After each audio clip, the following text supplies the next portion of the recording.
이 알겠다는 말에 따라서 이 수학은 진짜로 달라집니다.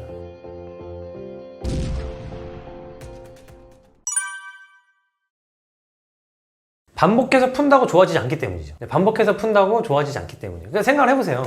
반복해서 풀어도 좋아지는 애들이 있어요. 걔들은 제가 진짜 반복 학습 있죠. 진짜 똑같은 계속 풀리고 외워서 푸는 거는 두 부류의 아이들한테 효과가 있는데, 타고난 아이들하고 저기 진짜 못하는 이 두 부류한테 효과가 있어요. 나머지 아이들은 반복해서 시키잖아요. 반복해서 똑같은 짓을 계속 하고 있어요. 반복해서 시키면 똑같은 짓을 계속 하고 있는데, 우리는 예전에 못 풀던 문제를 풀게 됐으니까 좋아하지만 예전에 못 풀던 문제를 풀게 됐어요. 근데 그 문제 안 나올 건데? 안 나올 거란 말이에요. 저는 차라리 한 문제를 제대로 이해하고 그냥 넘어가는 게 낫지.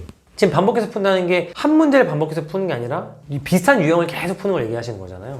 애들 가르치다 보잖아요.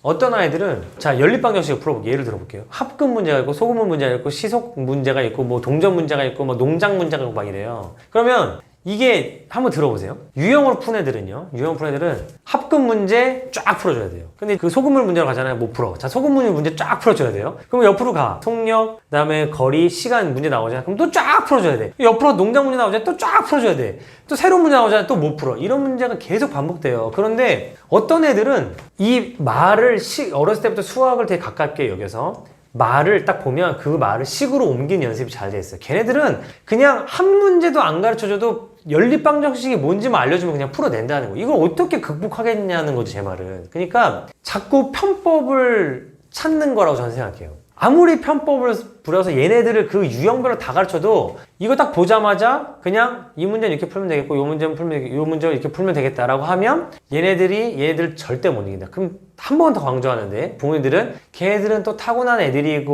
뭐 원래 잘한 애들이고, 그게 아니라 얘네들한테 어렸을 때부터 말을 식으로 옮기도록 어렸을 때 가르쳐줬으면 얘네도 분명히 할 수 있다. 그냥 조금의 속도의 차이가 날 뿐이다 라고 저는 생각을 합니다.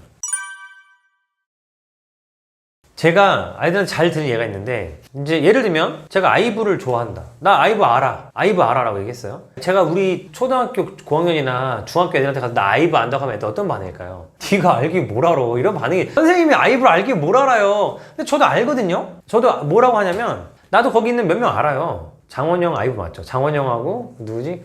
장원영하고 안유진! 저도 안단 말이에요. 그런데 이 얘기하면 애들이 뭐라 생각할까요? 그건 아는 게 아니다. 어떻게 알죠? 애들은 몇 명이 있고 걔네 생년월일에 어느 학교 나왔고 걔가 어떤 파트고 걔 뭘 잘하고 그 다음에 엄마 아빠가 뭐 하시고 걔가 어느 나라 국적이며 걔는 어떤 일화가 있었고 걔가 어떻게 그 소속사들, 이거 다 알아요. 심지어 어떤 애들은 아이브를 심지어 만난 애도 있고 아이브의 가족들도 자기는 아이브를 안다고 할 거예요. 그러니까 이 수많은 계층 사람들이, 저 같은 사람도 아이브를 안다고 하고요, 아이브의 가족도 아이브를 안다고 할 거고, 아이브의 동료 가수들도 아이브를 안다고 할 거고, 그 찐찐 팬들도 아이브를 안다고 할 거예요. 근데 요 계층들이 다 똑같이 안다는 말을 쓴단 말이에요. 학원이나 학교에서 애들한테 알겠지? 라고 해요. 알겠지? 라고 하면 애들이 다 뭐라고 할까요? 다 네 라고 해요. 대부분 다 네 라고 해요. 알겠지? 그랬을 때 선생님 저 이해 안 가요 라고 하면 걔 진짜 좋은 학생이고요. 진짜 거의 100% 알겠지? 그러면 가만히 있거나 네 예요. 무슨 얘기냐면 자기가 안다고 생각하는 거예요. 그럼 넘어가요. 제가 봤을 때 아는 게 아닌데. 근데 저는 그래서 아이들한테 알겠지? 라고 하지만 그 말을 믿지 않아요.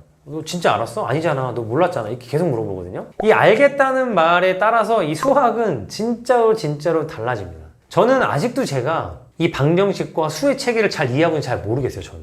초등학생한테 물어보잖아요? 저 아는데요? 저 아는데요? 막 이래요. 이게 공부 잘하는 사람들일수록 자기가 모른다고 생각해요. 이 태도는, 이게 그리고 과제 집착력을 생각해요. 과제 집착력, 수학에서 과제 집착력은 다른 애들은 맞았어 넘어가, 맞았어 넘어가, 맞았어 넘어가. 근데 진짜 잘하는 애들은요, 내가 이 문제를 풀었는데 이게 안 건가? 이게 더 좋은 방법이 있을 것 같은데, 그리고 답지를 봐요. 이 답은 어떻게 풀었지? 선생님한테 가서 물어봐요. 선생님 이렇게 푸는 거 맞아요? 더 좋은 방법 없어요? 그리고 이게 내가 제대로 이해한 건가? 이 차이가 나중 가면 엄청 쌓여가지고, 얘는 진짜 이 얼음장 같은, 이 진짜 얇은 얼음판 같은 지식이 돼 있고, 얘는 진짜 완전 탄탄한 지식이 돼 있는 거예요. 이거의 차이가 뭐냐? 자기가 알고 있다는 그 판단이라고 저는 생각한다는 거죠. 이거는 진짜 바꿔줘야 돼요. 진짜로. 네.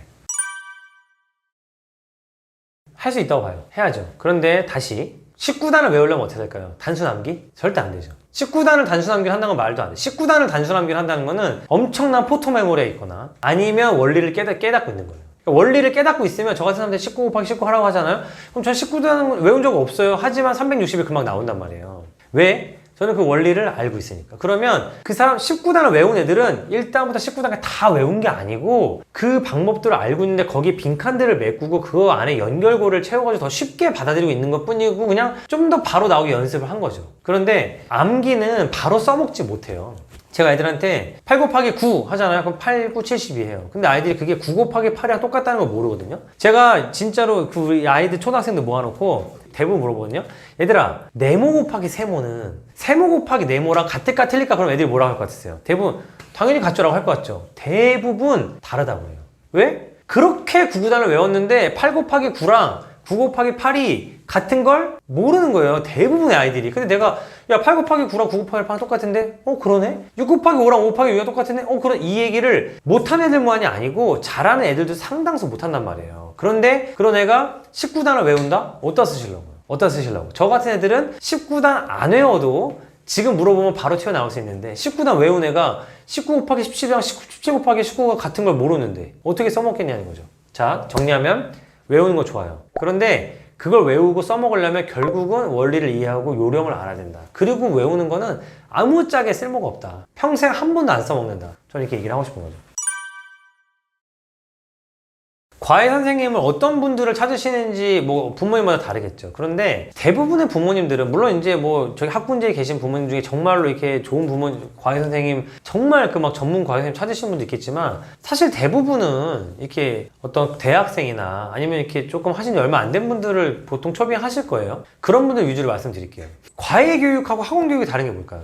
과외 교육과 학원 교육이 다른 게 뭐냐면 특히 인강, 학원 교육, 과외가 다른 게 뭐냐면 저는 그렇게 안 하려고 노력하지만 그럼에도 불구하고 과외보다는 약간 일방의 정보 소통이 좀 더 있죠. 인강은 진짜 완전 일방이고요. 학원은 선생님마다 역량마다 다르지만 어쨌든 간에 이게 아이가 전달해주는 정보를 아이가 받아 먹어야 돼요. 그런데 이 과외는 뭘 하겠다는 거냐면 진짜 이 아이의 특성에 맞게 교육을 하겠다는 거예요. 그런데 훌륭한 과외 선생님도 많이 계실 거예요. 제가 전체 폄하하지 않겠습니다. 그런데 과외 선생님 중에 정말 딱 보자마자 이 아이의 특성을 딱 파악해가지고 그 아이한테 맞는 솔루션을 낼 수 있는 분이 얼마나 될까요, 솔직히? 근데 선생님마다 철학이 있어요. 그러니까 선생님마다 모든 아이의 솔루션을 그 성향을 딱 파악해서 그 아이한테 맞는 솔루션을 내주는 분이 있기도 하겠지만 대부분은 그게 아니고 과외 선생님마다 자기만의 방법과 철학이 있는 거예요. 그러면 과외 선생님 딱 오자마자 아이를 딱 파악해서 엄마보다 더 좋은 관찰을 해주시는 경우도 분명히 있어요. 있고 저도 이제 그런 카타르시스 느낄 때가 있죠. 엄마가 평생 몰랐던 아이의 모습을 제가 발굴해줬을 때 엄마들이 되게 놀라시고 좋아하시고 그래서 저를 찾아오신 분들 많은데 사실 이걸 일반적으로 기대하시면 안 돼요. 일반적으로 기대하시면 안 되고 우리 아이는 내가 더 잘 알고 이 아이한테 맞는 선생님 어떤 선생님이라는 거를 엄마나 아빠가 먼저 파악하시고 그에 맞는 선생님을 고르셔야 되는 거예요.